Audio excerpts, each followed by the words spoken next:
తెలుగు రాష్ట్రాల్లోని రివర్ బోర్డులకు డబ్బుల కష్టాలు స్టార్ట్ అయ్యాయి. నిధుల కొరతతో ఏ పనులు ముందుకు సాగడం లేదు. కొంతకాలంగా రెండు ప్రభుత్వాలు నిధులు కేటాయించకపోవడంతో ఆర్థికంగా బోర్డులు ఇబ్బందులు పడుతున్నాయి. 1వ తేదీ వస్తే ఉద్యోగులు సిబ్బందికి వేతనాలు ఇవ్వడానికి కష్టంగా మారింది. తెలుగు రాష్ట్రాల్లోని నదులపై ఉన్న ప్రాజెక్టులు బోర్డుల పరిధిలో కొనసాగుతున్నాయి. కృష్ణా గోదావరి రివర్ బోర్డులు పనిచేస్తున్నాయి. వీటికి కేంద్రమే చైర్మన్తో పాటు సభ్యులను నియమిస్తుంది. రెండు రాష్ట్రాల నుంచి ఉన్నతాధికారులు, ఇంజనీరింగ్ చీఫ్లు సభ్యులుగా ఉంటారు. నిర్వహణ, ఉద్యోగులు, టెలిమెట్రీ స్టేషన్ల ఏర్పాటు, సిబ్బందితో పాటు నిధులు సమకూర్చాలి. అయితే ఈ మధ్య బోర్డులకు సకాలంలో సరిపడా నిధులు రావడం లేదు.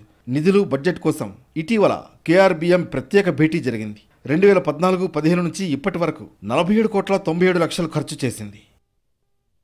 నిధుల్లో ఏపీ 28,26,00,000, తెలంగాణ 19,71,00,000 ఇచ్చింది. 2023-24లో ఏపీ 6,70,00,000 విడుదల చేస్తే తెలంగాణ ప్రభుత్వం ఎలాంటి నిధులు ఇవ్వలేదు. నిధుల మంజూరుపై రెండు రాష్ట్రాలు అంగీకరించిన తెలంగాణ నుంచి మాత్రం రావడం లేదు. ఈ నెల 12 వరకు బోర్డు వద్ద కేవలం 15,35,000 మాత్రమే ఉన్నాయన్న కేఆర్ఎంబి ఉద్యోగులు, సిబ్బందికి ఏప్రిల్ నెల వేతాలు ఇచ్చేందుకు కూడా సరిపోవు.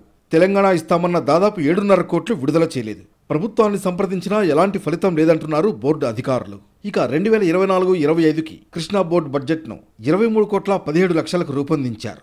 ఏపీ 11,09,00,000, తెలంగాణ 19,64,00,000 ఇవ్వాలని కృష్ణానది యాజమాన్య బోర్డు ప్రకటించింది.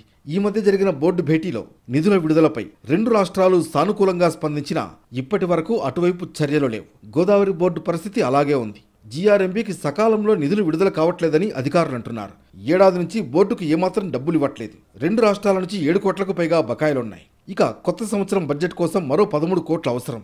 ప్రస్తుతం ఆంధ్రప్రదేశ్ నుంచి 12,46,00,000, తెలంగాణ నుంచి 7,08,00,000 రావాల్సి ఉంది. నిధుల కోసం రెండు రాష్ట్రాలకు గోదావరి బోర్డు లేఖలు రాసింది. బోర్డులకు నిధులపై కేంద్ర జలశక్తి శాఖ కార్యదర్శి రెండు రాష్ట్రాల ఉన్నతాధికారులతో ఈ జనవరిలో ప్రత్యేకంగా సమావేశం నిర్వహించింది. కానీ ఎలాంటి ఫలితం లేదు.